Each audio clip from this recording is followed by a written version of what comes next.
Hi, guys. Welcome to tonight's live chat.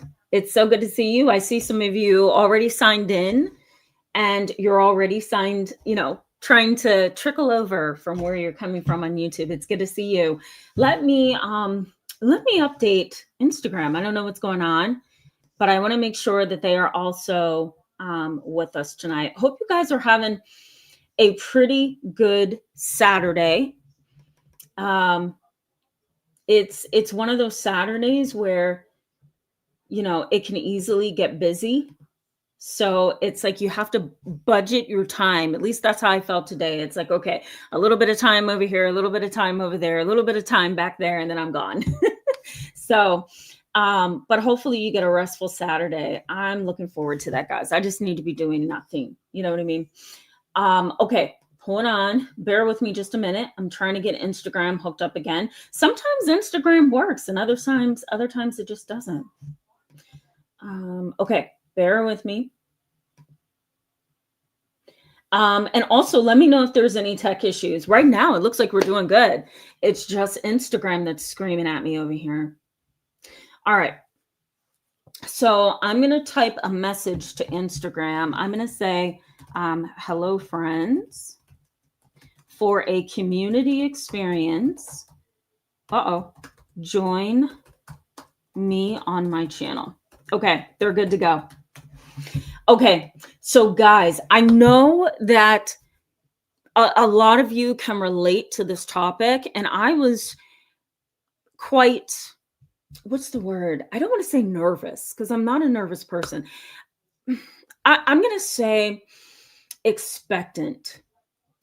That a lot of you are going to be able to relate to this because families that are dysfunctional, toxic, unhealthy, has years of what a lot of people call generational curses, but more appropriately called intergenerational trauma. People who have those elements within their family, they truly believe that they have been over the years indoctrinated, controlled, manipulated, deceived, lied to, and untreated. Because a lot of families with generational trauma, nobody has gone to therapy, and that could be, I don't trust therapists. It could be a culture and a race thing. It could be a financial thing. It could be economic. I don't have the transportation to get to a therapist, or I don't have the money to pay a therapist every week, every other week, and even every month. Some people can't even carry a bill to see a therapist once a month. That's just how expensive we can be. So a lot of people who are in that mindset of, I come from a toxic, family where there's dysfunction, there's generational trauma, there's often this underlying feeling that a family and a cult can share the same elements. If I'll throw this out here. If I didn't have the experience of growing up, going to a variety of religious churches and organizations growing up, I probably would be the most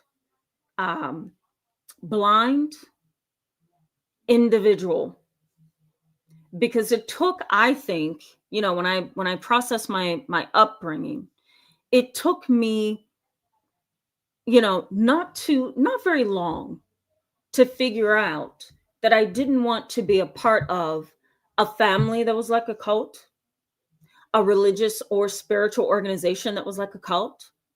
And I most certainly didn't want to be around people who also tended to have a cult mindset. My experience growing up was visiting a lot of churches and youth groups and spiritual groups with my mom, my grandmother, my grandfather, who was a pastor for over 35 years. He was a theologian and well educated. But there were also some elements of cult-like behavior, even in my own grandfather's religious organization.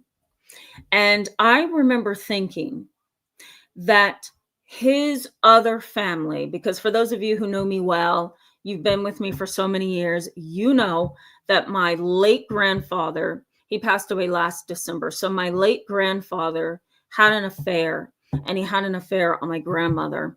And what happened in that affair is that it split the family in half.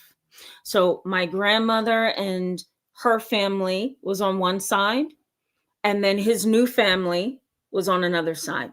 And so his new family was the woman he had an affair with. It was her daughter, and his stepchildren. Okay. On his new wife's side of the family, there had been years of religious indoctrination. And I highly admired my grandfather, who dealt with exorcisms. He dealt with all kind of ugly things.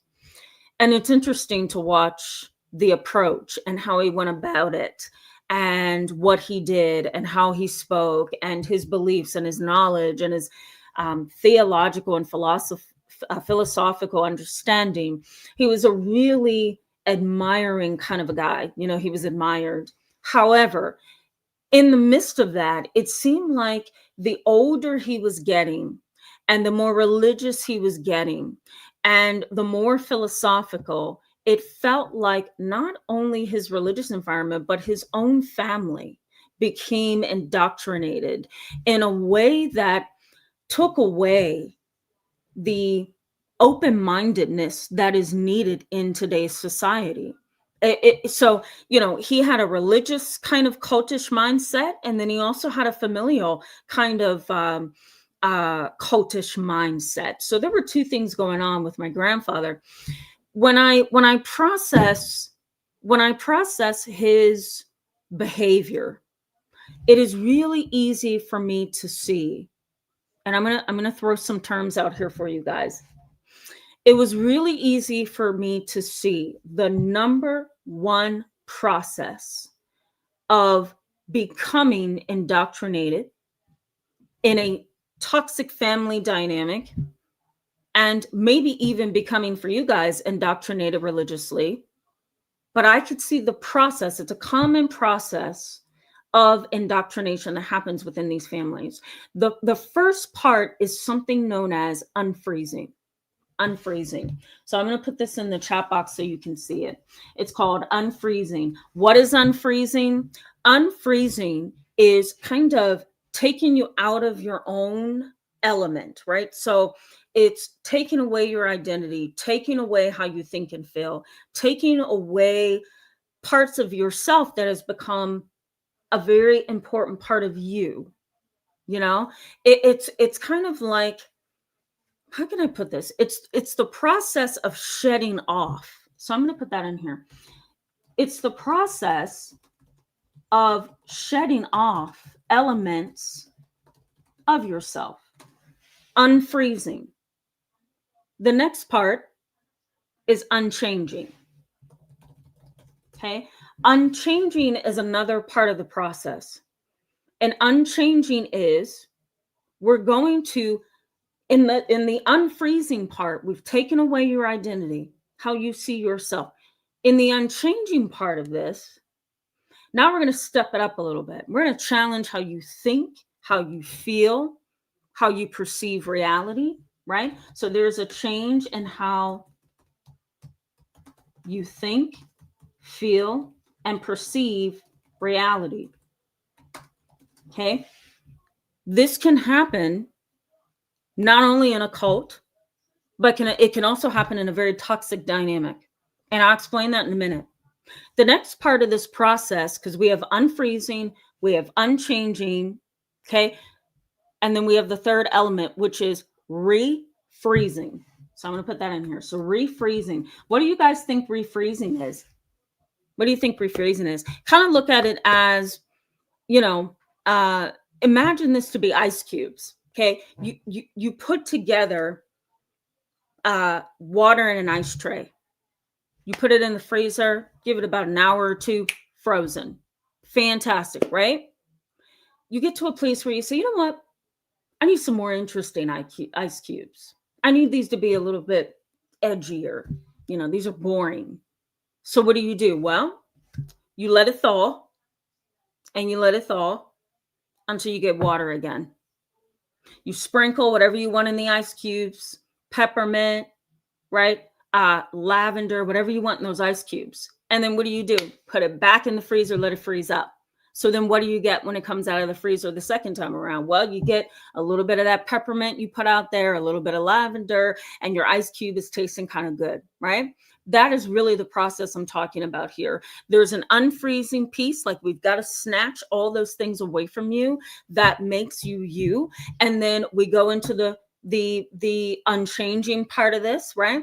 And then there's the refreezing. So refreezing, it is the process by which new ideas, thoughts, feelings, behaviors, etc. are formed. And then you become not the person you want to be, not the ice cube that you wanted. You become a different person completely. Toxic families and cult-like families often have a balance of two things. One, restricting, and two, distortion of everything. Distortion of everything. You can't have your thoughts, your feelings, your behaviors, your ideas, your perception. None of that belongs to you in a cult, and none of it belongs to you in a family that is very much like a cult. There's behavioral control, and there's severe emotional control. And Margaret Singer, who is an American psychologist, she says, cults typically are defined as high demand groups. So cults, according to Dr. Margaret Singer, include, she calls them high demand groups. What does she mean by that? They use systematic manipulation. So there's a system in how they manipulate you. And this can happen in a family dynamic. There's a system in how you are manipulated. There's coercion. There's dependency creation, right? So I'm going to put these in here. So there is, what did I say? Coercion. Why does it coercion seem right? S-I-O-N, or is it C-I-O-N? C-I-O-N. There is coercion. There is systematic manipulation, okay, which is there. It really is the idea that there is a specific way that the other person has to be manipulated. That's what's called systematic manipulation. It's a system. It's an ABC 1, 2, 3 process. Okay. There is a process. That's why it's called a system. Okay. So there's coercion, systematic manipulation, and the other piece of this is dependency creation. Now, think about that narcissistic mother. That narcissistic mother who divorced your dad because your dad was a little bit more loving and personable and easygoing and not the one who had a lot of negative and critical things to say to you. So you love your dad. You feel sad for your dad that there was a divorce. Your narcissistic mother goes off, finds a new man, moves out of the house, buys another house with the new man's credit, which means, the loan was co-signed. Mom is living it up. Okay. She feels like, I have a new man. We like each other, or we're in love, whatever she thinks. The old man is out of the way. I'm going to have a great time in my life now. Right? Mom may have to systematically manipulate you to get you to believe what she's doing. And the only way that she knows how to get you to believe what she's doing is to systematically manipulate you. How does she do that? Well, excessive courtesy. Okay. Excessive courtesy. She throws out there a token of appreciation. Thank you for being such a wonderful person during this hard time, right? Maybe she's talking to you. Thank you for being a wonderful kid while this is going on, you know? She may excessively compliment you, buy you things, use her religious jargon on you, manipulate your thoughts and your feelings, and cause problems that she can stir and spin in a way that makes it look like your dad is the problem and she is the angel who escaped your dad's wrath. Okay, so this is the narcissistic parent's entire mindset. So she's an actress on a stage, in a sense. You know, this is her story, and you're just a piece of it, you know?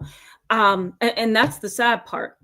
But really, what we would call this, and a lot of people use it today and overuse it and inappropriately use it, and the list goes on. It's love bombing, this excessive courtesy and praising you and complimenting you and using religious jargon and being overly kind to a place where it's no longer love bombing. It is now called flooding. Okay, so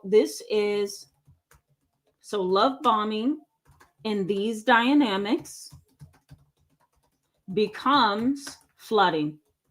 Okay, that gives it a whole different definition in a sense, right? Because love bombing is most definitely excessive courtesy, excessive compliments. There's a lot of manipulation. There's idolized praise, right? This is how these very unhealthy individuals manipulate your life, your mind, your feelings, and your perception of reality. And that's what can help to make a family feel very much like a cult, right? So love bombing is a major part of that. But over time, it becomes flooding. And flooding is a psychological term. It is love bombing. But I appreciate the word flooding more than I do the overused love bombing, because flooding says that I have not expected or anticipated that you were going to do this to me. And it's not a kind behavior that you are showing me. Flooding means that I am now overwhelmed by your courtesy. And so now it starts to feel fake, right? And that can seep into your heart and your mind and cause a lot of emotional and psychological problems down the line. We're going to get into that a little bit later. But flooding says, I have absolutely no defense from you. You keep showering me with things and it feels bad, right? And so this is how indoctrination and cult-like behavior starts in a family. You know, there's a programming process that happens in these particular families.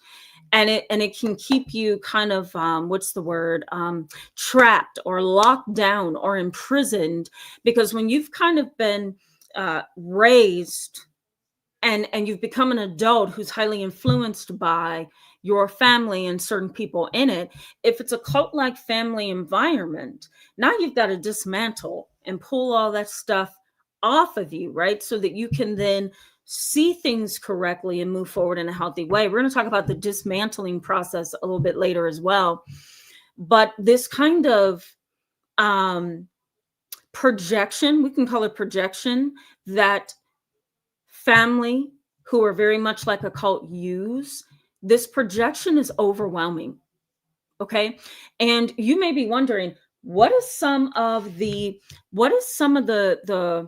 projection that these cult-like families use? Well, I'm going to put that in the chat box for you. Give me 1 second, guys. I'm not sure what's going on. Hold on. YouTube is blocking my comment. What the heck does that mean? Hold on, guys. Bear with me. I don't know why it's doing that. It's not letting me type in the chat box. That's really weird. Okay. I don't know. Maybe I hit a button or something. I don't know. Okay. So projection. So what are some of the kinds of projection that can happen if you are in a family that's like a cult? Well, some of the things might include showering you with praise that you are, for example, chosen, that you are finally understood 100%, that you are golden, you are courageous, you are sparkly and wonderful, right? There's always these especially by an individual within the family who's trying to manipulate your mind. That's the word that I'm looking for. If you have a family member that's trying to manipulate your mind, they're going to shower you with all of these things to make you believe that you are something that maybe you really are not, right? Or they are utilizing all the praise and all the flooding to kind of thwart your position and throw you off track, right? Because, at a certain point, you're going to pause and ask yourself, why are they doing all of this? What are they getting out of this, right? And sadly, you hate to do that, right? But sadly, there are some people who will flood you and shower you with praise and admiration because they want something else from you. And that in and of itself is cultish like. And when you deal with that within your family dynamic, it just feels like you can't escape. Margaret Singer, I think I told you she was an American psychologist. She studied cults for a very long time. And she said there's a process by which these cults exist. There's a process too that can happen within families as well. And one part of the dynamic that she highlighted is control of the environment.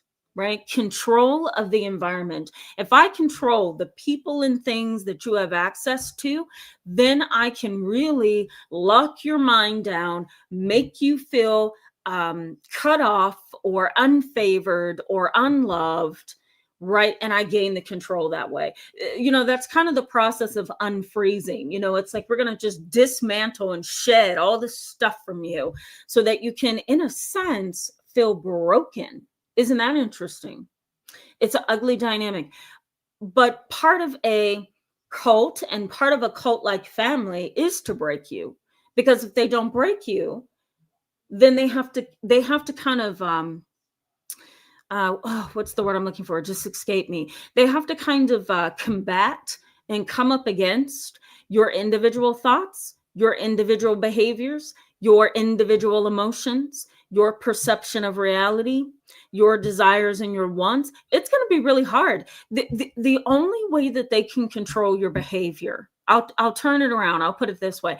The only way that they can control your behavior, whether you're thinking about a cult or a family that's like a cult, the only way that they know how to fully get in the driver's seat and control you is by breaking you down and building you back up. But they're going to rebuild you in a way that's going to favor them. Does that make sense, guys? So break you completely apart and then, like Humpty Dumpty, rebuild you all over again. But you're going to be a little bit different this time. You're going to have different thoughts, feelings, and behaviors and perception of reality. And it's going to favor moi, right? It's going to favor me on this side. You're not going to be strong and independent. You're going to be strong in the ideas that I want you to have. You're going to be strong in the attitude that I want you to have. Isn't that scary? Right? There's the control of the environment. If I can control what you have access to, then I can definitely control your mind and I can definitely control your heart. Robert Lifton, he's an American psychiatrist. He actually just passed away in September. He studied really dark and interesting things, wars and nuclear weapons and so he studied cults as well. But he calls this process, controlling of the environment, he calls it thought reform. Let me see if I can type in here. Thought reform. Okay. And this is Robert Lifton. And thought reform was a process known as milieu control. Okay. It's not that, I know it probably sounds like a lot, but I want to break it down. Milieu control. Okay. Milieu control is, as simply put, it's control of what is around you, control of what you have access to, control of who you have access to as well. Because the number one threat, and you guys probably know this, the number one threat to a cult is the outside world. Why is that? Because a cult is built on their own ideology, on their own attitudes and behaviors, on their own beliefs and thought processes, right? There's a lot of indoctrination and there's a lot of mind control. And the cult leader of really dark, cults, they have to tell you and tell you again and tell you again and tell you again and tell you again that the outside world is evil, so that you don't get another opinion, freedom of speech. You don't get a new way to think and feel. You don't have another person challenge what's going on in your life, right? So a family that is built like a cult very much has to go through that process of milieu control. It has to go through thought control, thought reform. And it has to go through the process of really control. The family has to go through the process of really controlling access to the outside world.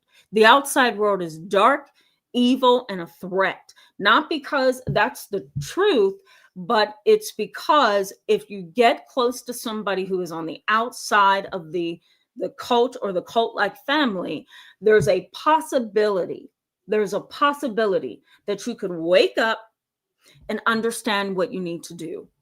And who in the world in a family that's controlling like a cult wants to deal with that, right? Because you're probably going to go no contact. You're probably going to put some people in their place. You're probably going to stop going along and going with the flow, right? There's going to be some tension in the relationship between you and your family. And that's the same kind of tension that happens in a cult. If you guys have watched those really depressing movies where somebody is in a cult and they start seeing connections between darkness and evil, and they start seeing sneaky things that the cult leaders are doing, or they recognize that they are being indoctrinated and nothing matters about themselves, they have to go along to get along and follow along. You've seen those movies, guys, where maybe somebody wakes up and they try to escape the cult. They try to run. They try to get out, right? And the cult leader follows them, right? Humiliates them, tells them they're going to be cursed, takes them way out in the middle of nowhere where they don't know where they are, right? Sometimes you have cults that are going on cruises, right? Sometimes you're on the water getting a 7-day experience that's religious, and all you want to do is jump overboard and swim for your life, because they are dark, evil, manipulative, right? And they have a certain way that they want you to think. They want to create dependency. You've seen those movies, and I know if you experienced it like I have, I've seen those movies, and my heart sinks and I cringe, because the person wakes up and says, I've got to get out of here. This is not right. And I don't feel right. And so that can happen within a family dynamic. You start to see the pieces of the puzzle coming together, and you run for your life. Right? And if you're able to do it wisely, you can get out. You know, if you're unable to see things and be awake and alert, then you stay in that cult-like family dynamic. Let me also throw in here before I go to the chat box. I just saw somebody say that this is so valuable. I think it was you, Eminem. I'm going to put you up here for just a second. Eminem, I'm going to call you. Hello and welcome. It's so good to have you tonight. Welcome to the channel and welcome to tonight's live chat. MM says, this is so valuable. I wish a family member could hear this, but they are fully in this and alone because of a spouse who has made them separate from the entire family. Absolutely. And you know, I just got done breaking it down that it really is mind control. It's milieu control. You know, it's like the process of breaking the person down. There's kind of like this introduction to a new series of thoughts and beliefs, right? And then there's a rebuilding of the person, but it's a rebuilding of the person with the lies. And so right, it's so scary because it separates that person from the very environment or people that they need to survive and get out of that trap, right? It's a very sad and perplexing dynamic, and it's scary when you start to align some families. You align them with cults. It is so scary, right? There's another process known as indoctrination, and here's the definition of that. Indoctrination is not just taking in of beliefs that are wrong. Some people say, "Oh, I know what that is. It's believing things that are not true." No, indoctrination is pretty much this. It is taking a person, getting them to a position where they feel weak and vulnerable, and they really need support, or they are desperate, or they are lonely, or they are afraid, or they're barely surviving. Indoctrination tends to hit a person when they're at their worst period, when they are emotional, when they are lowest, when they are neediest. What happens in indoctrination is not just a belief that is incorrect or a belief that takes over. It's a reshaping. Think of a potter, right? I think I used this yesterday, and how a potter kind of molds the bowls and the cups, right? Well, indoctrination does the same thing. It shapes the mind. It shapes the mind. It shapes thought patterns. It filters information. When information is filtered, what's happening there? Well, you're only allowed to think certain thoughts, believe certain things, watch certain things, listen to certain things. You're not allowed or permitted, as most of us in society have, this wide range of options available to you to learn and to grow. Indoctrination says you are not allowed to do that. Information is repeatedly filtered. It is coming from one particular area, and it is going to stay that way. There's no other, information channels. It's one particular filtered system. Think about filtered water. It filters out all the impurities. Well, so does indoctrination. The only difference here is that indoctrination reshapes the mind, and it continues for however long. It just depends on the family dynamic or the relationship. It continues to filter information so that that person can continue to have their mind shaped, reshaped, and reshaped and reshaped. Right? And there tends to be also a lot of contradictions that are reframed. So let's say, for example, you have a father who is cold, callous, and rude. You go to him and you ask him to help you buy a car, for an example. He co-signs for you reluctantly. He co-signs for you. Ink is not even dried on the paper long enough before he goes and helps your brother buy an entire home. Let me get a sip of water, guys. Excuse me. Thank you. I hate stopping in the middle of a sentence like that. But, the ink on the paper for the car that you wanted is not dried yet. And here's your dad going to go help your brother buy a $500,000 home after it was really hard for him to co-sign for you a car.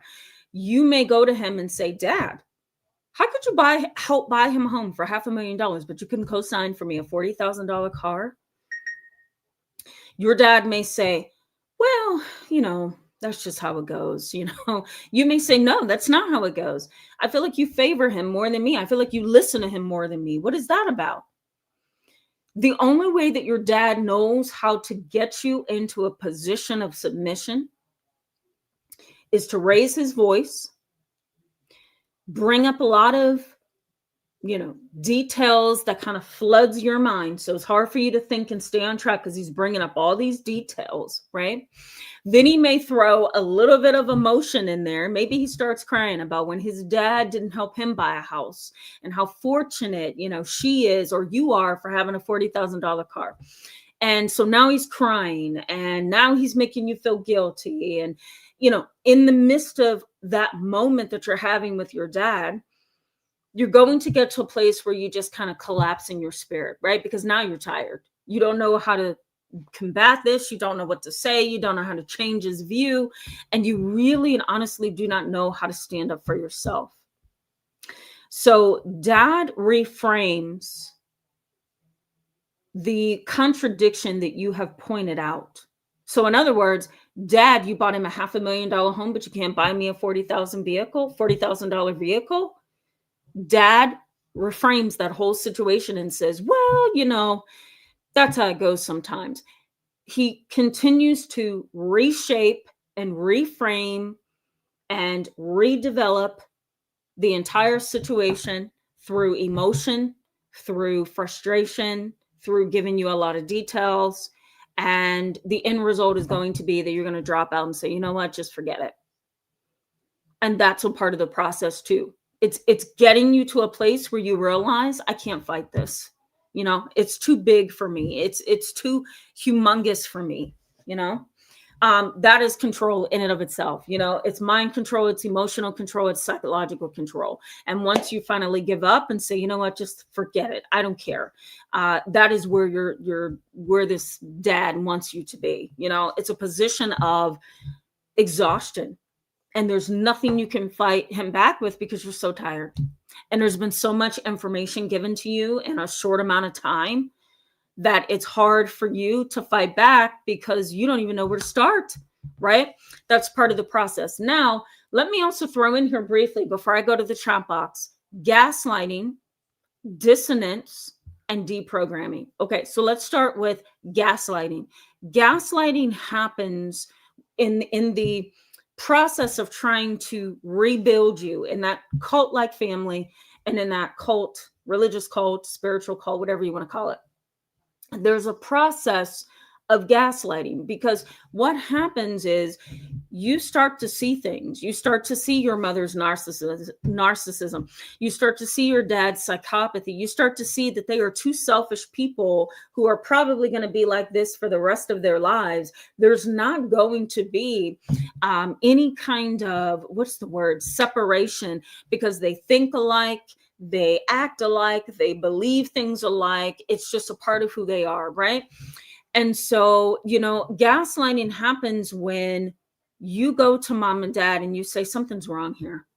This is not okay. I have to point that out. I have to point that out. I have to point that out back there. This is not going to happen because the family is a mess and something is wrong. And it starts with you, mom and dad. What do you think your mom and dad are going to do? They're going to gaslight you to dismantle your own self-trust, right? And I was going to not add this element, but I'm going to add this element as well. They want you to also become confused. So the only way that they can dismantle your self-trust, right? So your own perception of reality is really your self-trust. They have to gaslight you in order to dismantle self-trust And they also have to dismantle a lot of things with you in order to get you in a position of feeling confused. That's a part of the process. Now, dissonance is similar. Dissonance happens between what you believe and what you see. So what you believe is you need to go no contact from your family because they are problematic. So that is what you believe. But there's also this uncomfortable contradiction, because even though you need to go no contact with your controlling family, the holidays are coming up. And what you see is family making plans, things being added to the family calendar, Christmas and Thanksgiving cards being sent out, text messages or group texts being created by family. So you may develop this dissonance, this cognitive dissonance between what you believe and what you see. I believe I need to get the heck out of this family because it is absolutely insane, for lack of a clinical term. But what you are also seeing contradicts your beliefs, and it can kind of make you feel imprisoned and make it really hard for you to figure out which way do you need to go here, right?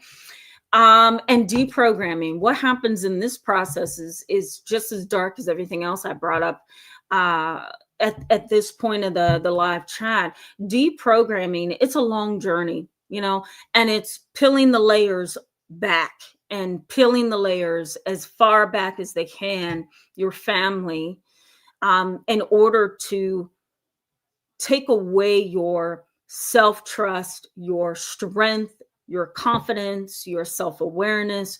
They've got to dismantle that, and they have to deprogram you so that you can fit into their mold for you. Does that make sense, guys? And it's a very, very depressing reality. We've already talked about Robert Lifton. I'm going to put his name in the chat box for you.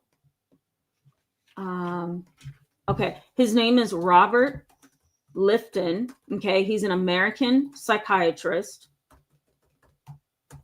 Okay, and Margaret Singer, and she's an American psychologist. If you want to learn more about cults, I would go check both of them out and see if you can get some further information. I'm going to go to the chat box and engage you guys a little bit, see what you guys are thinking and saying. I'm going to come back and give you some information on the challenges that you are likely to face with these family dynamics, and then we're not going to do the impact on you. I usually give you like the impact on you section. We're going to change it up tonight. It's going to be, what should you be striving for if you have a family like this? What should you be doing to avoid being indoctrinated and to avoid being manipulated and flooded by things that are not genuine? So we're going to get to that. All right, guys, let me go back to the chat box. Kim, hello. It's good to see you. Welcome back to tonight's live chat. Kim says, I was indoctrinated. I came up with this word on my own. It took me decades to understand things right. Yes, it is going to take decades to understand things right. Because when you are in an indoctrinated family, they are controlling your thoughts. They are controlling your emotions. And when they control your thoughts and emotions, they're definitely going to control your behavior as well, right? And it's hard to get out of a family cult when that is the root of your biological inheritance, right? And your cultural inheritance. It's hard to look at where you've come from and identify that this is like a cult, It's horrible. My grandfather did something. My late grandfather did something that I did not like. I went to one of his church functions when I was about 15 or 16. And, I was the kind of family member that wasn't judgmental, and I was willing to be a part of the things that you thought was important, just because I love you as my family, and I want to be a part of this, and I want to see what it is that you're getting out of this. So I went along. So I went along to one of my late grandfather's spiritual functions. And, I was sitting there, scriptures being read, different people were getting up singing. It was kind of like a whole event for the community.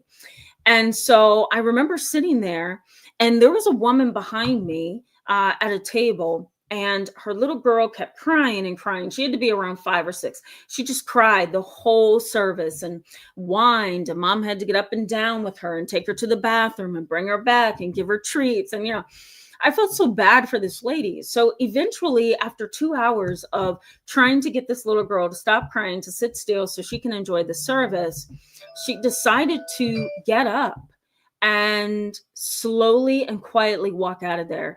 And I remember my late grandfather, saying something that turned me completely off. And he says, that woman right there that's walking out of here, he says, she will not be blessed. And I remember thinking, what? That lady is obviously a single mother. She has no one to watch her daughter. She fussed with her daughter this whole entire service. She really tried to stay and listen and learn. And now she's getting up because she now needs to take this child home.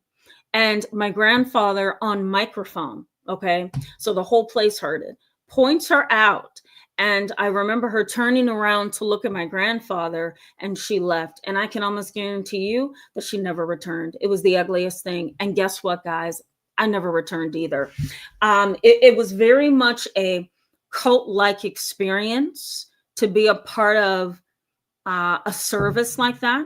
And even to just be in family relation with my late grandfather, it felt like a cult kind of mentality, whether he was preaching or not. And so, you can suffer a lot of confusion, maybe even some guilt, when you start to realize, and this is for you, Kim, when you start to realize that, wait a minute, I'm right in the middle of a cult. I need to get the heck out of here, right? And we're not talking about a religious cult. We're talking about family dynamics. So, yeah. Okay. Axe to Edge. Hello, my friend. Welcome. It's good to see you. Thanks for signing in. I see what you said. You said very tired tonight, dealing with a lot. Totally agree. I understand. Hang in there, okay? You're usually the life of the channel. Your energy. So I hope you get some rest and you can feel better. Larry, hello, my friend. Welcome, and welcome to the channel. I don't remember seeing you. Larry says it's Stockholm Syndrome. It can very much feel like Stockholm Syndrome. Yes. Yes. Jeremy Robinson, good to see you back tonight. Jeremy Robinson says, my mom would say, we're all that we got. I don't agree with that. Right. Well, she may have a point. Maybe you are all that you have, right? However, that doesn't mean that I have to stand with you and be abused, neglected, manipulated, harmed, right? That doesn't excuse the chaos that's in the family dynamic, right? Brandy Nuance. Hello, my friend. It's good to see you back tonight. Love seeing you in the chat box. And thank you so much for that. I'm really grateful to hear that.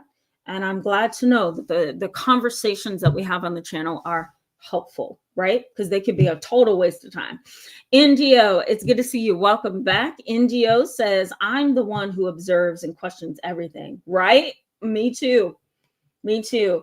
I think there's a certain style, though. Like, there are some people who, they observe and they have the I'm observing you all on their face, and they're asking 900 questions. That's my mom. That's my mom. If you don't want my mom to show you up, or if you don't want my mom to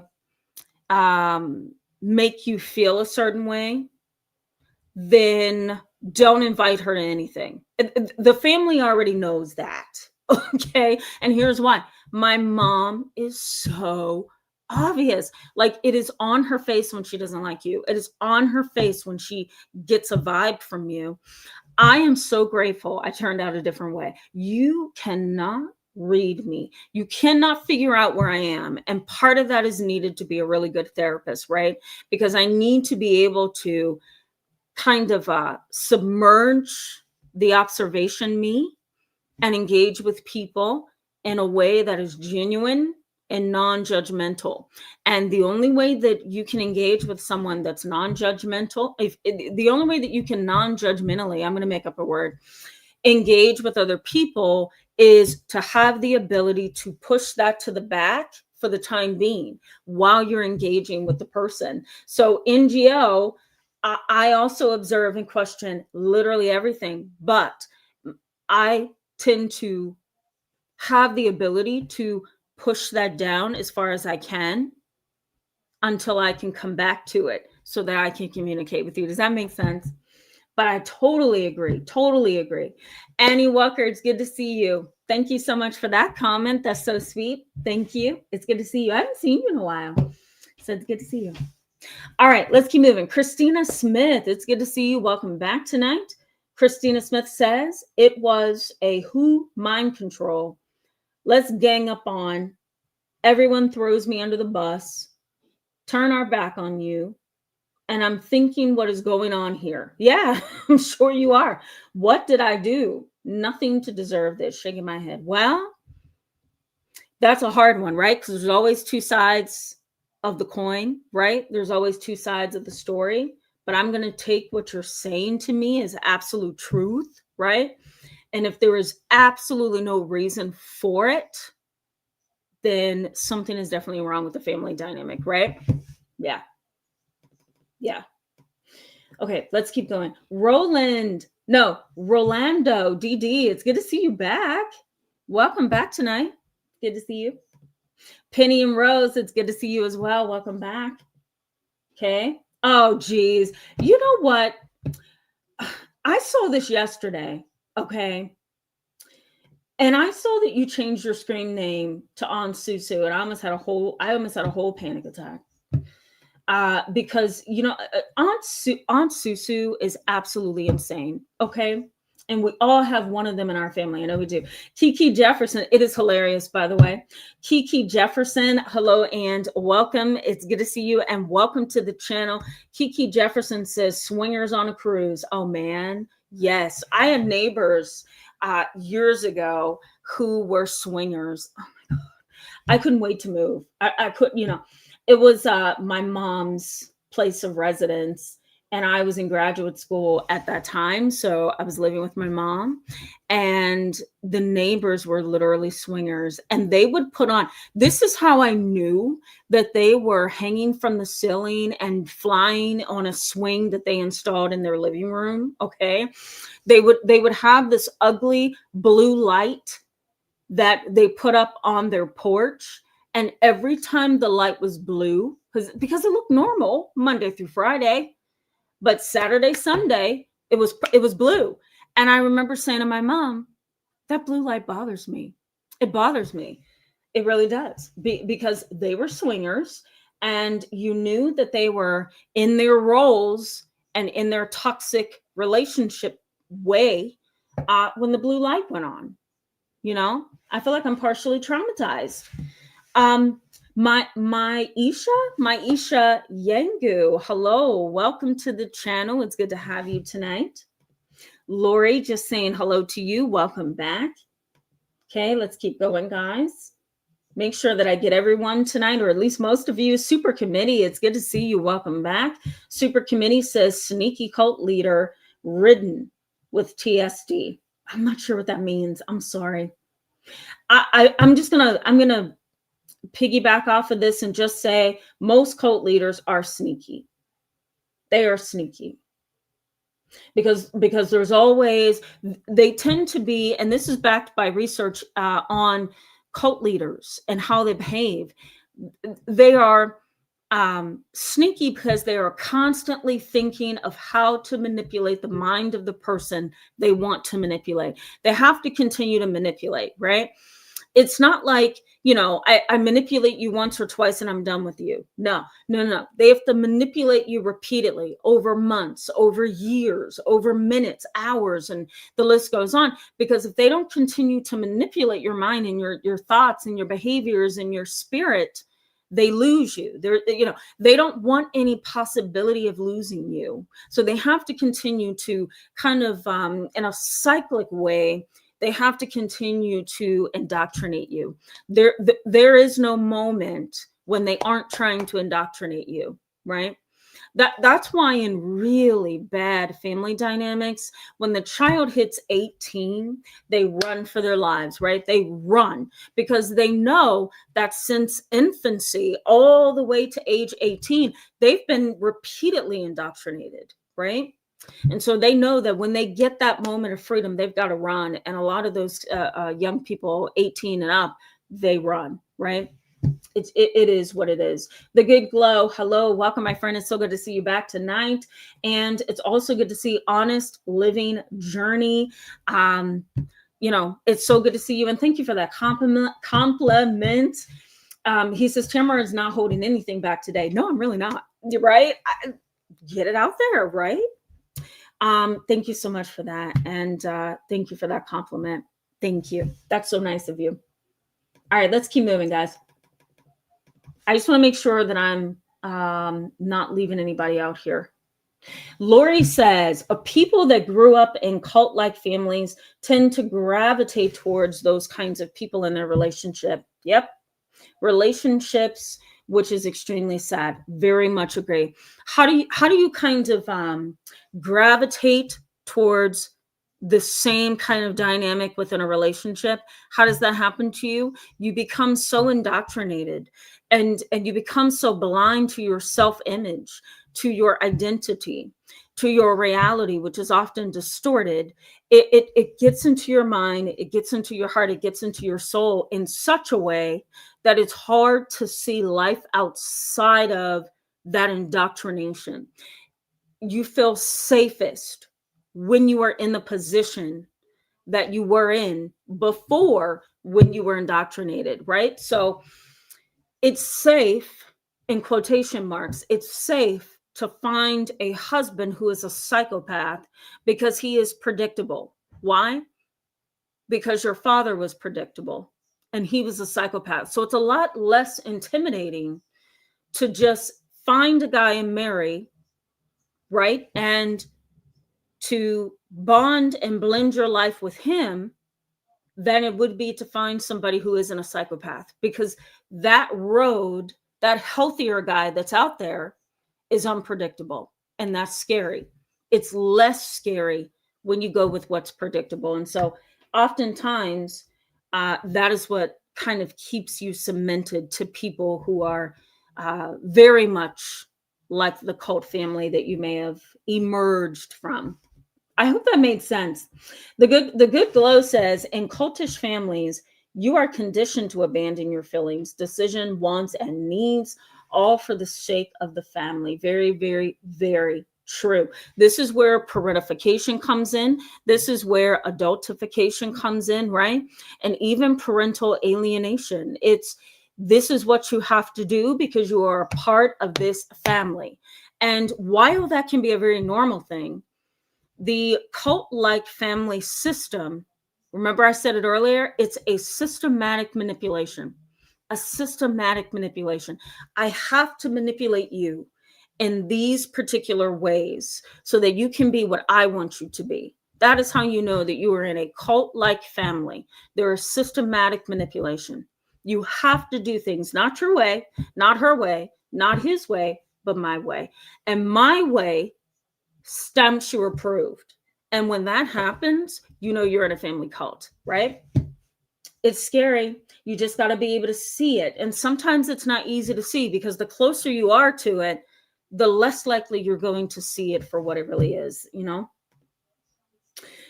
Eco Life, hello and welcome. It's good to see you and have you back tonight. Yeah, I'm going to put Axe the Edge up there so you guys can see. Yeah, they do want to keep you below. That's 100%. If you get higher than them, if you become equal to them, that is a threat to them. So they have to dismantle you, right? How do they dismantle you? They flood you, love bombing, gaslighting, right? Distorting your self-concept, distorting your self-trust. All of those things are tactics. And that's the scary part. Kate M. and Ellie Wynn. It's good to see you both. Always glad to see you. Okay. Gary Bennett, it's good to see you back tonight. Welcome back. Hope you're doing well. MS, it's so good to see you. Welcome back. That's awesome. You're in Florida. Yeah. Yamila, hello and welcome. It's good to have you tonight. All right, bear with me, guys, as I go through this. Breezy Bree 420. I haven't seen you in a while. So good to see you. Welcome back to tonight's live chat, and thank you for gifting people tonight with a membership. I saw that kind of light up on my screen here as I was talking at the very beginning. So thank you for that. That's so sweet. Thank you. And Pulsar, hello and welcome. It's good to see you in tonight's live chat. Okay. Oh, yeah, YouTube does know it's me. I agree, Ann Pulsar. Yep. Yeah, I'm not sure what was going on there, but we're back in business. I can type again. Kimberly McCracken, hello. Welcome to the channel and welcome to tonight's live chat. I'm not sure what that means. It's not you. It's definitely me. It's just not processing. I'm going to address this how I'm taking it. Okay, you're saying flooding, yet not there in action. So the way I'm taking that is to mean that it's not happening in the moment, right? That it's happening anytime, not specifically in that moment. That's how I'm taking that. But I don't want to go any further because I don't want to confuse things. It's good to have you on the channel, and it's good to have you in our live chat tonight. Breezy Bree 420 says, yeah, that definitely makes sense with flooding. Yep.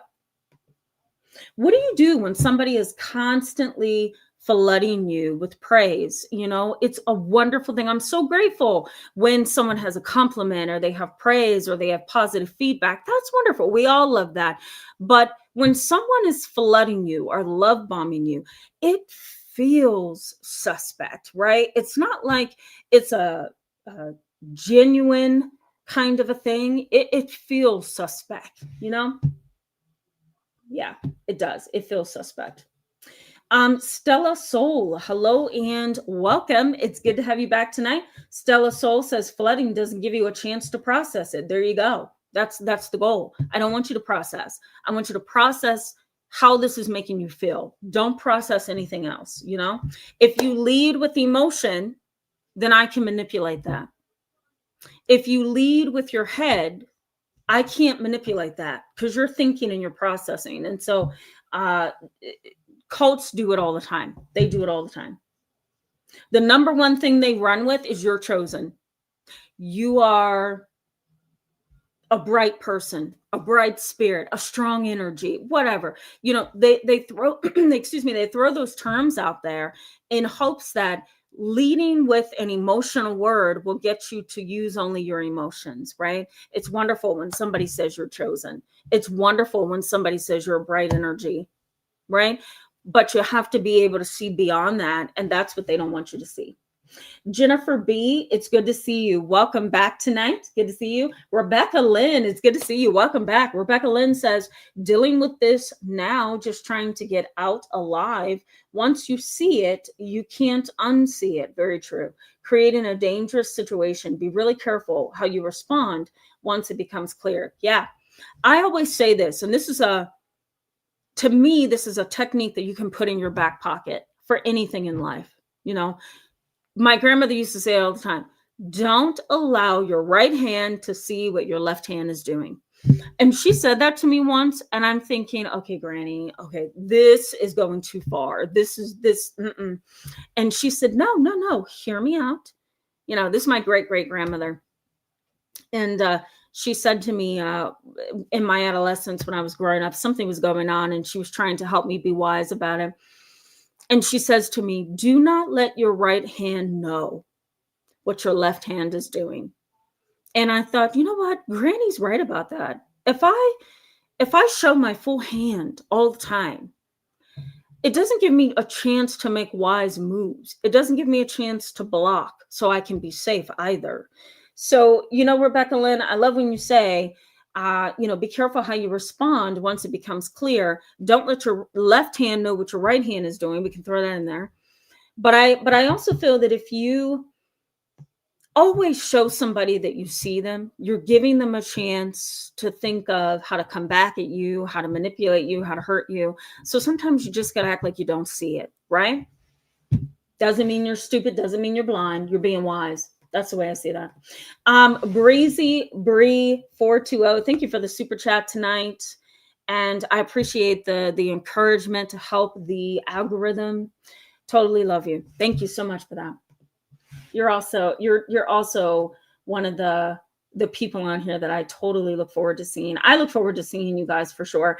NGO says, not sure if this is okay to mention. Last week, you agreed with my mother mentioning we shouldn't have animosity, but she only said that as manipulation. Did you finish that, NGO? Ooh, I don't see the other part of that.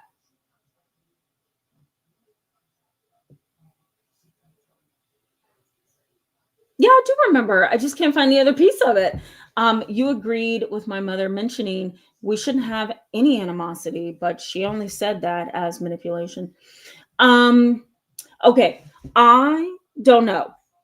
When I look, I do remember saying something like that, right? That mom is right, but if it's not a healthy dynamic, then you probably need to change that assumption or that perspective, right? I think that's what I said. That's the only thing I can remember. Oh boy. It's bad when you start having memory problems. I can't even remember what the conversation was yesterday. That's bad. I can't even remember what we talked about yesterday. No, I don't even remember that. Age. That's what it is. Sylvie, it's good to see you. Welcome to tonight's live chat. Thank you so much. I am feeling okay today. That's a blessing when you can get up and say, okay, I don't have any health problems today. I don't have any worries today, right? I hope you're doing well as well.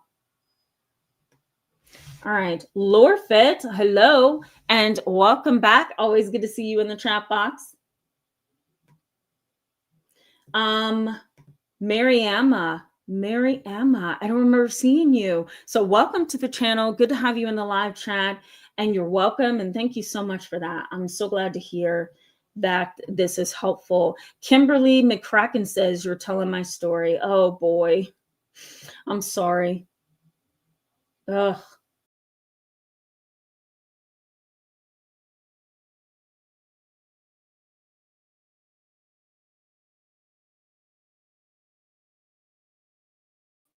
There we are. We're back in business. I hit the wrong button. Man, I need to go. I need to do nothing. That's what I need to do. I need to do nothing.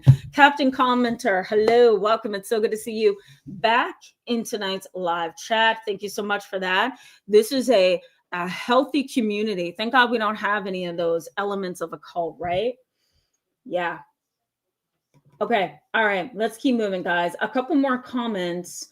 And then we're going to go ahead and get back into the content. Warrior for Jesus. Love it. Love it. Welcome. And so glad to have you as a member on the channel. Warrior for Jesus says, been no contact with my mom since 9/29/2025. I understand. I totally understand. Sometimes it just is what it is, right? Let me mention this because it's a little bit of a cult mindset. A cult mindset says this, that you're not supposed to walk away from the church. You're not supposed to walk away from your family. You're not supposed to walk away from God or the principles of God.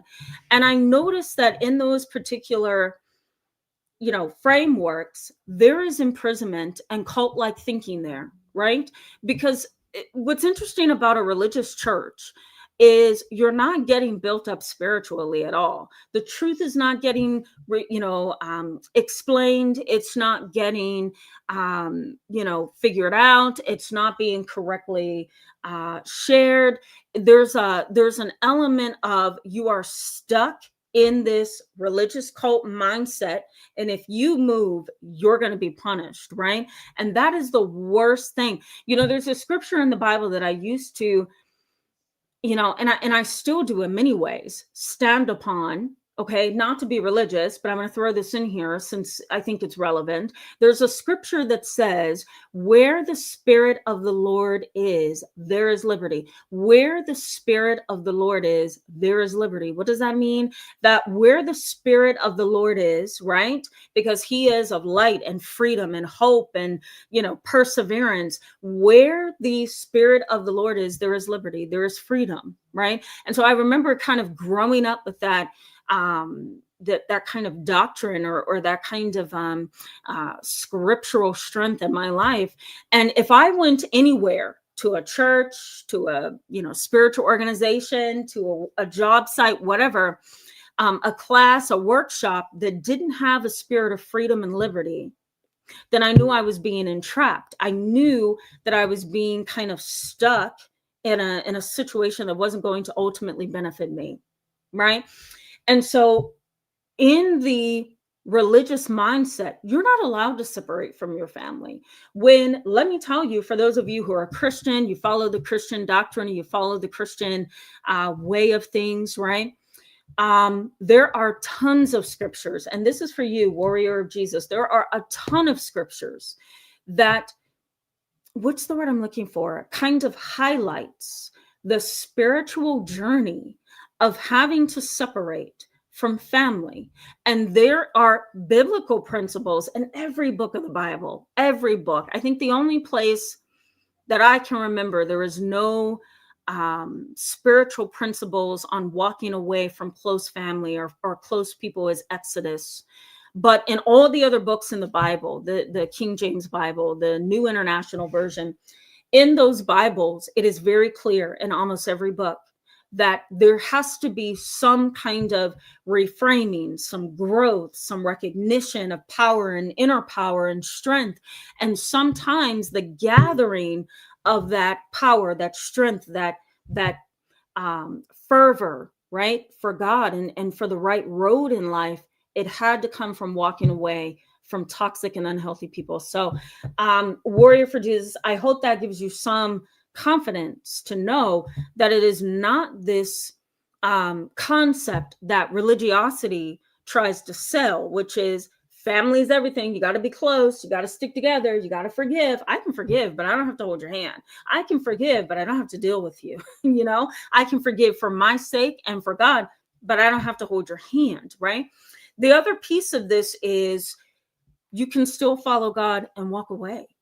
He's not demanding that you stay connected to people who are abusive, right? So just want to throw that out there for those of you who have kind of been imprisoned in that little bit of a bind that religion tries to kind of assert and put you in, All right. Christina Smith says, I escaped from my mother's house at 19. I ran for my life. And fortunately, I never had to go back. Good for you. Isn't it sad when you run and maybe you have to go back? I had a client 5 years ago who had to go through the same thing. It was very overwhelming. All right, guys, let's get back into the content. Okay, I'm going to come back to you guys as soon as we're wrapping up the live chat, and then we'll go ahead and say goodnight. This is family challenges. So these are interesting because I had to look through some of the research on cults, and I had to look through some of the research on family dynamics and put it together. Okay. So there's a lot of being very creative with some of the material when it comes to cults and families who are like cults, because here's the number one issue.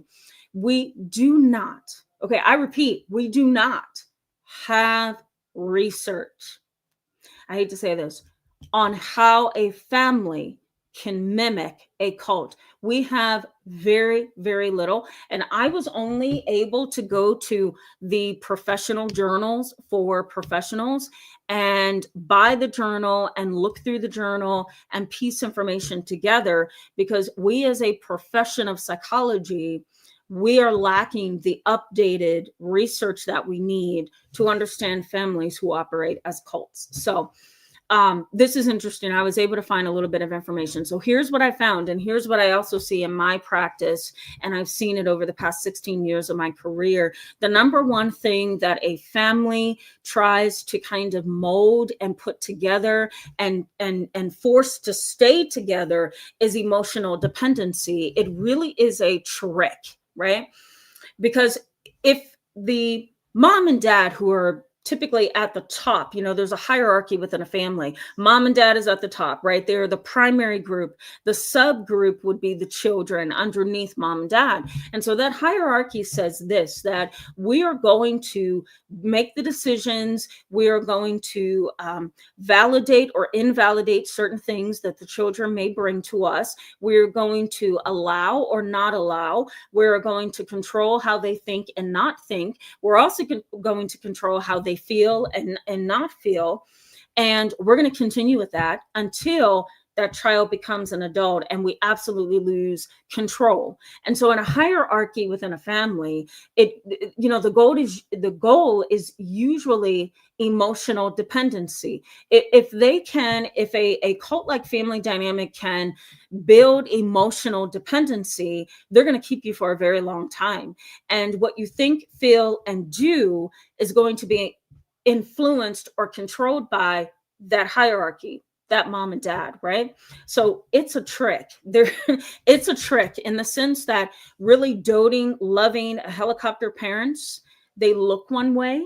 The trick is not always are they innocent and loving and caring parents. A lot of times they are simply trying to build emotional dependency. The other thing is there's conformity and peer pressure. Conformity and peer pressure. That's how a cult operates. If I can get all the siblings over here to leave their sister over there while we're all over here huddled up and cuddled up and we're loving and we're, favorites and the list goes on. Here you are standing over here all by yourself. What are you probably going to do, especially if you feel the pain of being excluded? You're going to try to get involved in that group, right? And you still may be pushed out of the group. And if that's the case, then, you're going to feel that pain to where you either make one of two decisions. You either walk away and find a new life, or you conform. And a lot of people conform. They conform to that peer pressure. There's also a lot of family lies and family secrets that are in family cults. They hide things. They push things down. They repress things. They act like nothing ever happened.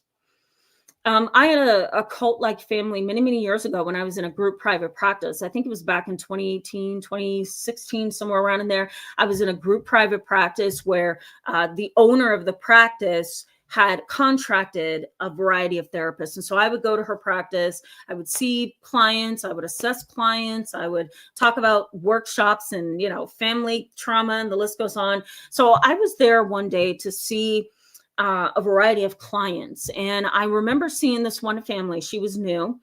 And what's sad about this family is this, that mom had a very clear thinking head. She knew that her husband was sick and unstable.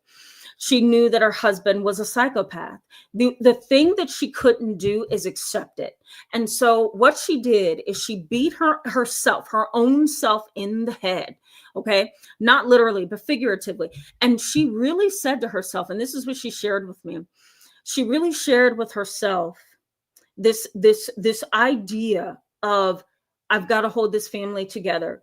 God is going to punish me if I get a divorce. Mom and dad are going to go against me if I get a divorce. I have to make this work and I have to do whatever it takes. Well, she stuck to that. And whatever it takes turned into her daughter being sexually molested by dad, her son being beat up really bad by dad on occasion, her being sexually assaulted on occasion. Dad was a complete demon. But the reality was this. Mom didn't budge, and mom didn't budge because she was afraid of budging.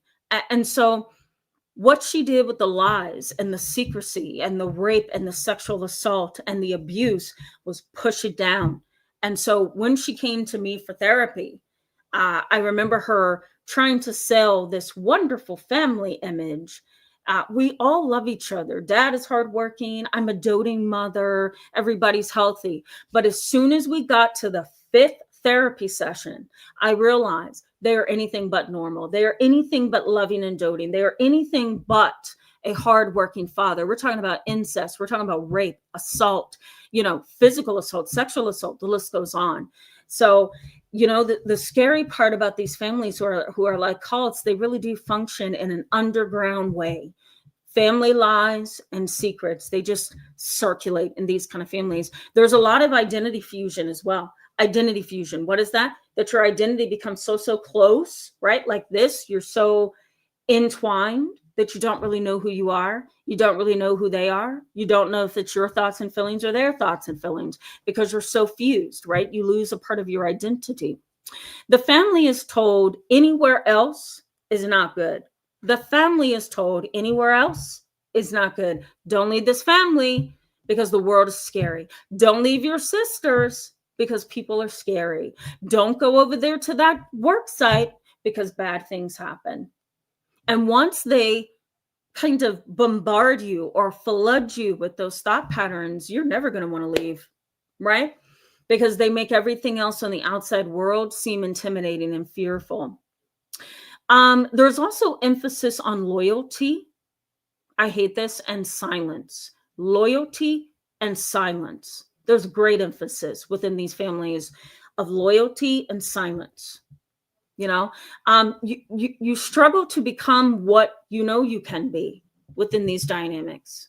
You struggle to become what you can be because that indoctrinating family dynamic has held you down, right?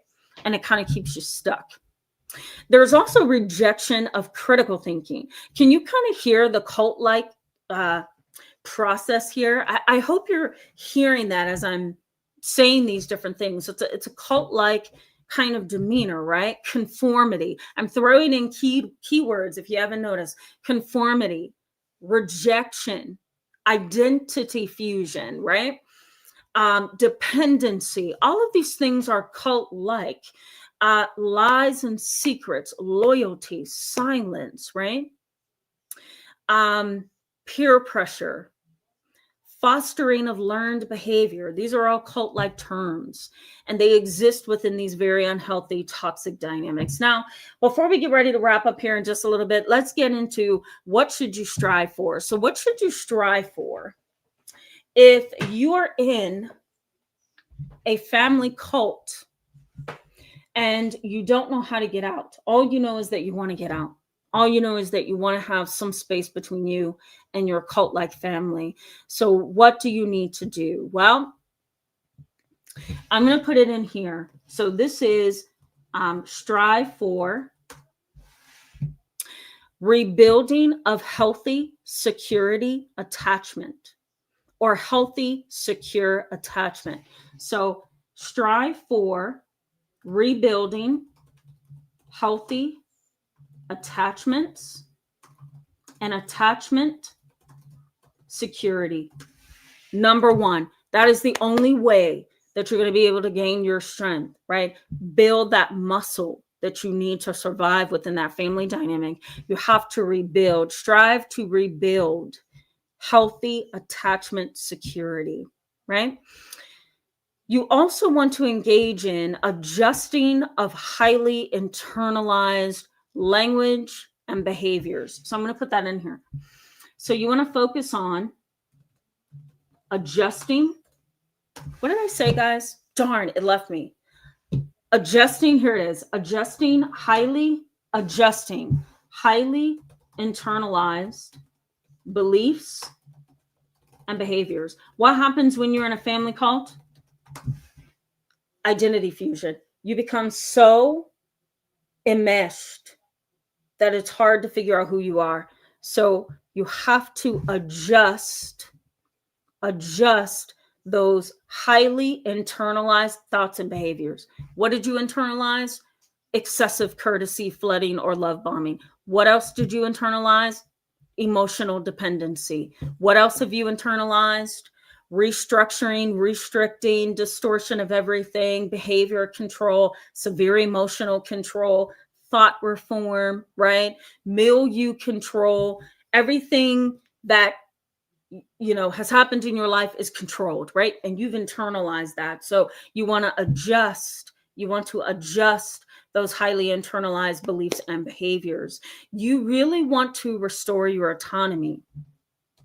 So you need restoration of your autonomy, restoration of your independence, restoration of your self-efficacy.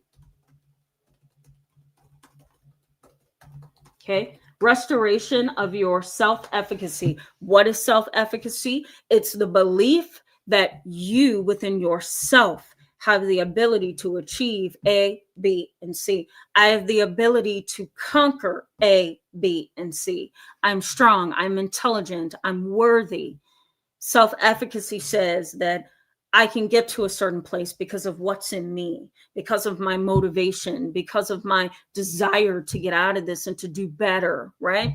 So you really want to be able to restore your self-efficacy. The other thing is heal past trauma. So heal past trauma. Mom and dad were traumatizing. I didn't think I spelled trauma. Mom and dad are abusive. You want to learn to heal that abuse. How do you heal that? Therapy, journaling, routine, a health routine, working out, eating good, taking supplements, staying hydrated, talking with people, learning, reading books, finding articles, contributing to your education. The list goes on. All of that is part of healing trauma, right? So you want to heal past trauma. You also want to seek for truth, right? And independence. We already said that. So I'm going to put seek for truth. Not your truth, not their truth, truth. What is clearly understandable here? You may have questions about God. You may have questions about religion. You may have questions about why are we here on earth? Why me? What's going on, right? That's normal. But you can still kind of find some logical, concrete ground to stand on so that you can gain some strength, right? So you want to find truth. That's number one. That's important. Image control. I'm going to put this in here. Image control. So you want to strive for image control. What do I mean by that? Well, striving for image control means putting this much space between you and the abuser, right? Abusers over there, you want to get away, rebuild how people see you, rebuild your reputation, create a new way that you communicate with people, show that you can change, right? That you can be different, that you can be stronger. So you want to strive for image control. You want to deconstruct indoctrination. So I'm going to put, you want to deconstruct, I'm going to say deconstruction of indoctrination. Deconstruction of indoctrination. That's too many D's for me, right? You've got this whole thing built to the top because of all the cult-like abuse you've experienced, right? So you've got all those lies that, go all the way up to the sky. So how do you find that common ground that you can stand on? You have to deconstruct, dismantle, tear apart, escape from indoctrination. And that's going to be a very, very long process over time. You also want to build healthy space, okay?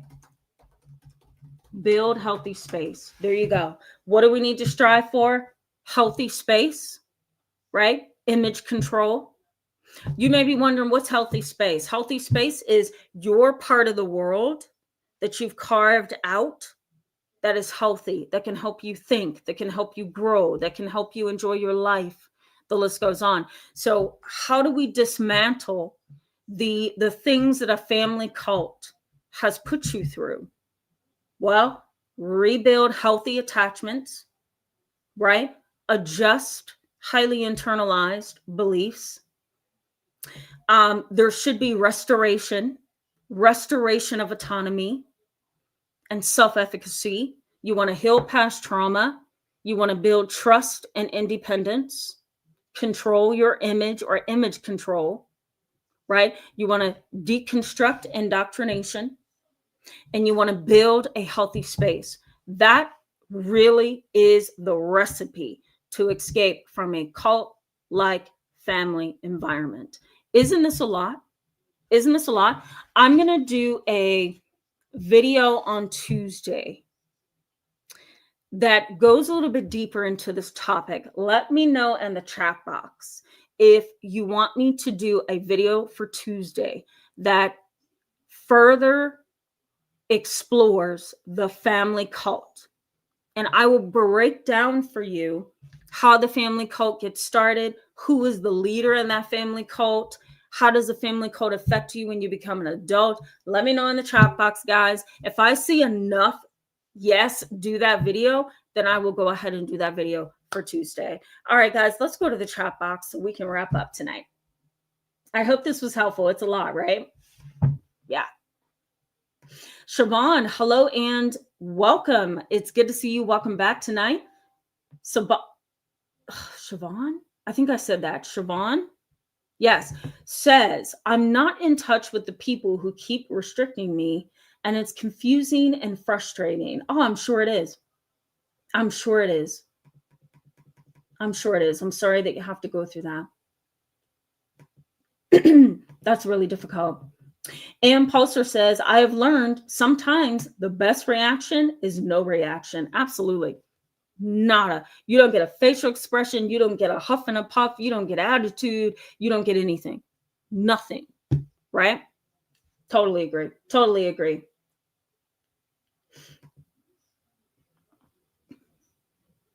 Lil Johan, welcome to tonight's live chat. I don't know if I said something or you misunderstood. I'm really not sure, but of course it's okay to cry. And of course it's good to release anger and grief in a positive manner. Maybe you misunderstood what I was saying, or maybe I put it out there in a way that didn't really add up for you, but no, that's not something that I believe in. So I want to make sure that you're aware of that and everybody else. No, definitely. That's totally fine. Alexandria, hello and welcome. I can't remember if I welcomed you. Alexandria says, it's almost like I can't be that way. Like, I don't know, showing your hand all the time.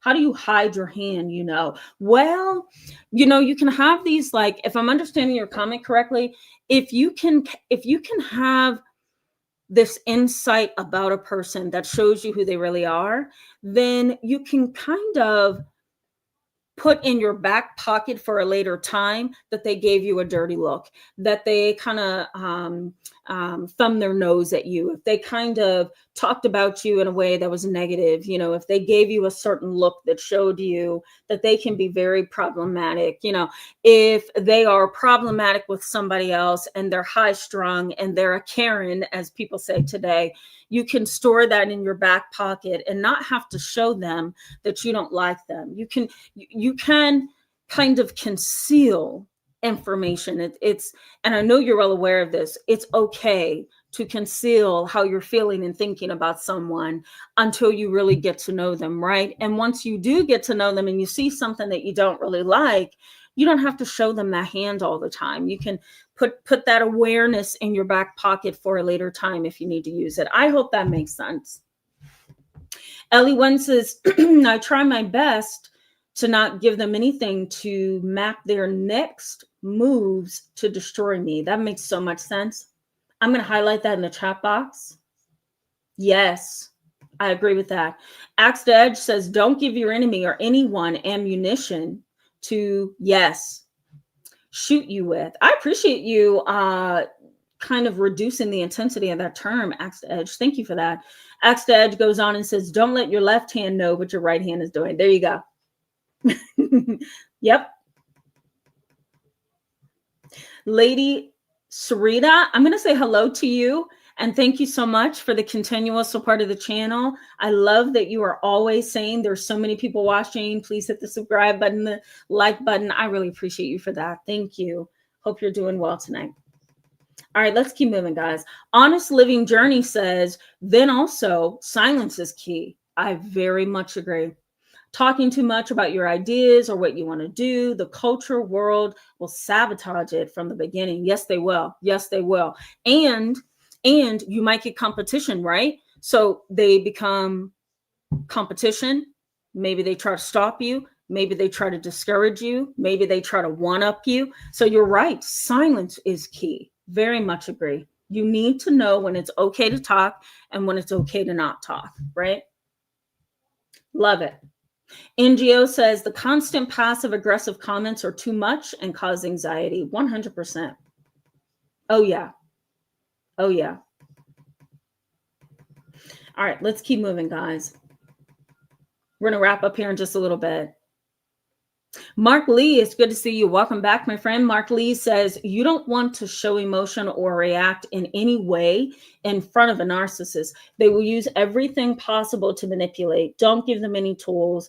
Go as no contact as possible. I very much agree with that. Now, maybe that's what little Johan missed me saying, but that's exactly something that I would say, right? You don't want to show them that, because then it becomes something that they can use against you to negotiate with you on, right? Use to undermine your strength and your authority or who you are. I very much agree with that. If we're talking about pathological narcissists, so individuals who are vulnerable narcissists and grandiose narcissists, the grandiose narcissist is the overt narcissist. You know, they feel that they are really great and wonderful, and they show that. The vulnerable narcissist is sometimes more covert. They hide their narcissism and they look like they are doing things for the greater good. They look like they are loving and doting, when in all honesty, they do what they do to get some kind of reward, right? So if you have a pathological narcissist, you don't want to show them your emotions. Nope. Once you do, the game is over, because now they have a new tool to hit you with, right? Yeah. Dennis Robinson, excuse me. Dennis Robinson, it's so good to have you back tonight. Welcome back. Dennis Robinson says, cult mindset seems to set up your mind to be feasted on like a garment. Oh, that's a good one. I'm going to take that. I'm going to steal that, Dennis Robinson. You didn't say that. I said it. No, I'm kidding. I'm going to take that. I'm going to use that. I really am. I'm going to star your comment in the chat box. I like that. I like that. Mark Taylor, hello. It's good to see you. Welcome back. Mark Taylor says, once you see it, how can you unsee it? Right, exactly. You can't unsee it. But here's the thing. What's powerful is being able to hide on your face, in your disposition, that you see it. And that's a skill. That's a skill. And I wonder if that's a skill that only forensic psychologists can use, that only clinicians can sometimes use. It really depends on your training, if you ask me, because a forensic psychologist is dealing with criminals who have issues. And sometimes they have to put on the friendly face to get the confession that somebody was murdered, right? Sometimes they have to put on the non-judgmental face to talk to the criminal and get the criminal to confess that they did the crime. You can't show a criminal, which I've worked around half of my career. You can't show the criminal mind, juvenile or the adult mind, that you see that they are a stone cold murderer. Because the minute you show them that, they shut down. And you're not going to be able to get them to confess. You're not going to be able to get them to work with you. You're not going to be able to get them to just tell you some facts that you need to know, right? I've been a participant in a room during a police investigation where the person is sitting there, the clear murderer is sitting there, right? And this was a really scary part of my career because I was so young at the time. I had to be like late 20s, early 30s. And I remember playing the clinician role and being the therapist in the room while the police were interrogating this young man who had murdered his parents while they were asleep after his birthday party. They gave him a really nice birthday party and he killed them. And so the sister of the brother who killed his parents, she went in the room and saw that mom and dad were still in bed asleep, and she didn't understand why they weren't up. It was like 2 p.m. And she pulled the covers off of mom and dad, and there were gunshot wounds. He just shot them up while they were asleep. Okay. During this police investigation, though, the young man who murdered his parents, he didn't talk to the police. He didn't talk to the investigators. He didn't talk to the lead investigator on the case. The only person he talked to was me. And the reason why is because I didn't show him that I know he did it. I also didn't show him on my face that he's a cold-blooded murderer. At that point, I have to be able to cloak enough to gain his trust, to get him to tell and confess, right? To get him to be cooperative. And it's not being fake, it's not being phony. It is learning how to use your power in a way that's going to protect you in the long run, right? So Mark Taylor, that's kind of where I'm coming from. Once you see it, you can't unsee it, but you've got to be able to build the skill, or it would be helpful, I think, to you if you could build the skill, and you in general, not you, Mark Taylor, but I think it's helpful if you can build the skill to not always show what's on your face, right? What you know, none of that. Sometimes it's best to practice. How do I hide that? How do I hide that so I can get what it is that I need? Macwell Bird, hello and welcome to the channel. It's good to have you. Mackle Bird, I hope I'm saying that correctly, says, my family was like a cult where every member was an alcoholic, a drug addict, yeah, a racist, yep. Hence why I moved to Colombia. Oh, yeah. Nice. Bryn Parr, hello, my friend. Welcome back. Haven't seen you in a while. Babs, it's so good to see you. Welcome back tonight. I'm just going to put your comment up on the screen. Captain Commenter says, I guess my dad could be viewed as a type of cult leader. We had to all do as he said or else. Yeah. Well, that is kind of like the American cultural thing for dads. But if it was so strict that you couldn't make one mistake, if it was so strict that you couldn't step out of the house and get somebody's other opinion of you, if he locked you down in a house and you couldn't get out, if he kept you stuck in a religion or in a church or some kind of organization that made you feel terrible, right? Then we can maybe say cult-like, right? There has to be a series of behaviors that would show it's a cult-like family, if that makes sense. Yeah.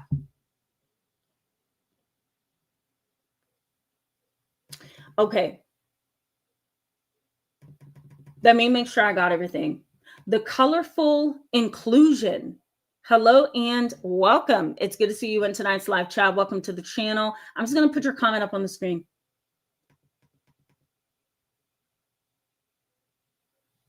Momtude, it's so good to see you. Welcome back tonight. Okay, we're going to keep going. Let me highlight Warrior for Jesus. Warrior for Jesus says we shouldn't walk away from God. He doesn't want us to walk away. Absolutely, we shouldn't. Nope, agree.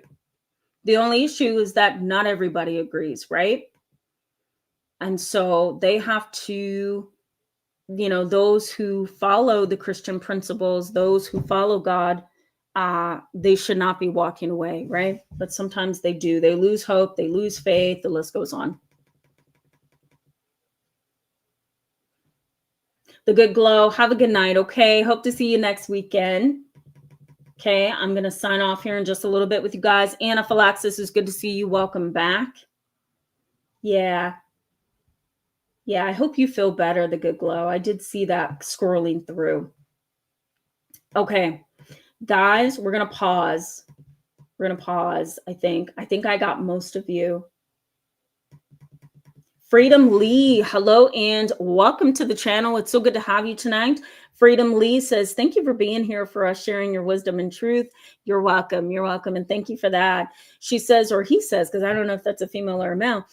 I have been through many of the things you have talked about. I no longer deal with people who try manipulating me or putting me down. Very good. It's like a process, right? You have to go through that process and figure out what you want and don't want.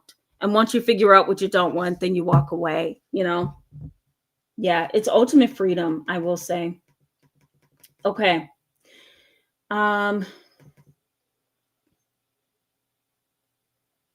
yeah, Annie Walker says, wow, that's amazing. Psychology is so behind the times. Yeah, isn't it? Isn't it? Oh, yeah, 100%. We need to get ahead here and start talking about family cults and what that looks like. And, not just having an article here or there, or like me having a live chat and that's the end of it. We need a lot more research, right? Eclone Jitto 99, haven't seen you in a while. It's good to see you back tonight. Thank you so much for that. I hope it was helpful to you. All right, one more comment, guys, and we're going to sign off.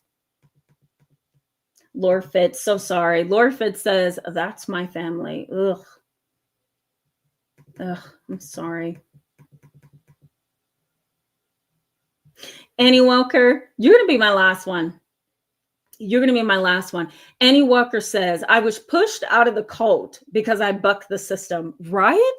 I love that so much. I'm going to highlight that. If you buck the system, you do get kicked out. You do. I've seen that so many times in therapy with families and clients. And I've been in situations like that in the past. When I was a beginning therapist, I was working in a juvenile justice center.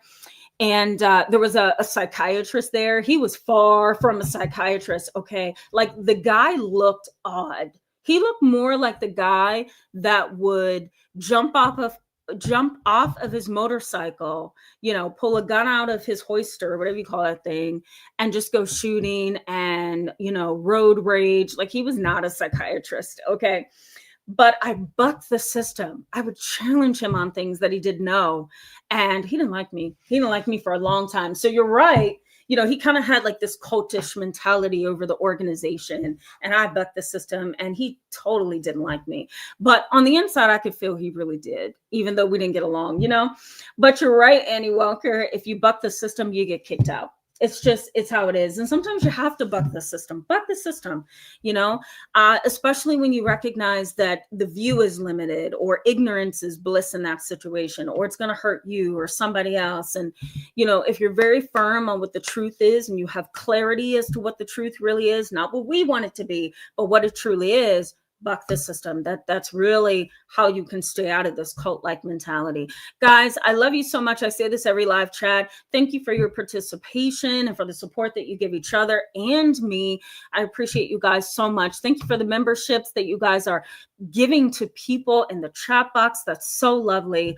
And also thank you for the super chats tonight. All right, guys, I hope you have a wonderful Saturday and a wonderful Sunday. I will see you Tuesday. Let me know if you want me to do that additional deep dive on cult-like families, because I'm going to find that interesting, and I think you will too. All right, guys, I'll see you soon. Good night.